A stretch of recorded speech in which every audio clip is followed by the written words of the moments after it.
കൊരട്ടി കാടുകുറ്റി എന്നീ രണ്ട് പഞ്ചായത്തുകളെ തമ്മിൽ ബന്ധിപ്പിക്കുന്ന ത്രിവേണി ആറ്റപ്പാടം ലിങ്ക് റോഡ് നവീകരണത്തിന് തുടക്കം. അന്നനാട് ത്രിവേണി ജംഗ്ഷനിൽ യോഗം എംഎൽഎ സനീഷ് കുമാർ ജോസഫ് ഉദ്ഘാടനം ചെയ്തു. 25 ലക്ഷം രൂപയാണ് എംഎൽഎ ഗ്രാമീണ റോഡ് നവീകരണ പദ്ധതിയിൽ ഉൾപ്പെടുത്തി അനുവദിച്ചത്.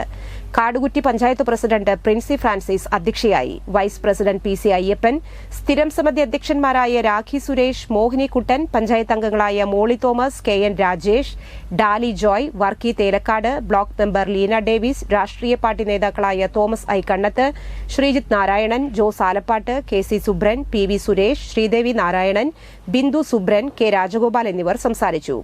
എത്രയും വേഗം നിർമ്മാണം പൂർത്തിയാക്കണമെന്ന് എംഎൽഎ സനീഷ് കുമാർ ജോസഫ് കരാറുകാരന് നിർദ്ദേശം നൽകി. 2 വശങ്ങളിൽ ഐറിഷ് കാന നിർമ്മാണം, റോഡ് റീടാറിംഗുമാണ് പദ്ധതിയിൽ ഉൾപ്പെടുത്തിയിരിക്കുന്നത്. ഈ റോഡ് നവീകരണം പൂർത്തിയാകുന്നതോടെ ദേശീയപാതയിലെ ഇപ്പോഴത്തെ ഗതാഗത കുരുക്കിൽ വേഗത്തിൽ യാത്ര ചെയ്യാൻ സാധിക്കും.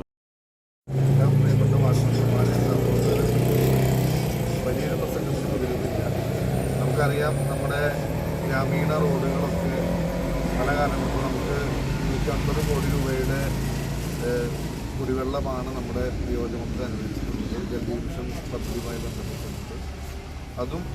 അതുപോലെ തന്നെ ഗ്രാമപഞ്ചായത്തുകളുടെ മെയിൻ്റനൻസ് ഗ്രാൻഡൊക്കെ കഴിഞ്ഞ കാലങ്ങളിൽ കുറേ കുറവാണ് നമുക്ക് ലഭിക്കുന്നത്.